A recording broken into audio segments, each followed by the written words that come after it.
નમસ્કાર દર્શક મિત્રો, જી ટીવી ગુજરાતી ન્યૂઝમાં આપનું હાર્દિક સ્વાગત છે। હવે જોઈશું સમાચાર વિગતવાર।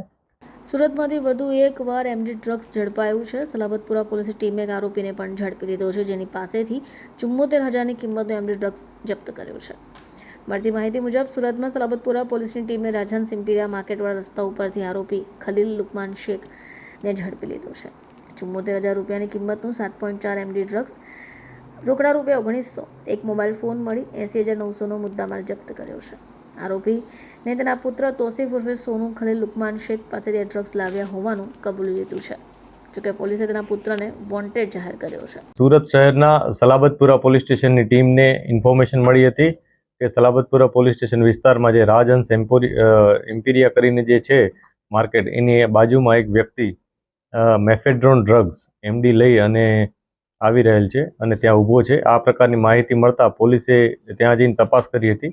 આ વ્યક્તિ મળી આવ્યો હતો, જેનું નામ સલીમ લુકમાન શેખ છે અને એની પાસે 7.4 ગ્રામ એમડી મળી આવેલ હતું, જેની કુલ કિંમત 74,000 રૂપિયા થાય છે। આ ઉપરાંત એના પાસે મોબાઈલ અને રોકડ રકમ મળી હતી। કુલ 80,900નો મુદ્દામાલ પોલીસે જપ્ત કરેલ છે। આ જપ્ત કરેલ મુદ્દામાલ બાદ જે આરોપી છે એની વધુ તપાસ કરી હતી, તો જેમાં જાણવા મળ્યું હતું કે જે એમડી છે એ એના જ પુત્ર સોનુ ઉર્ફે તોફીન ઉર્ફે સોનુ કરીને છે, એની પાસેથી લાવ્યો હતો અને આગળ છૂટક વેચાણ કરવા માટે લઈ જતો હતો। આ જે બંને વ્યક્તિ છે એમાંથી એકની ધરપકડ થઈ છે, તોફીન ઉર્ફે સોનુ, એની ધરપકડ બાકી છે। પોલીસ એની તપાસ કરી રહી છે।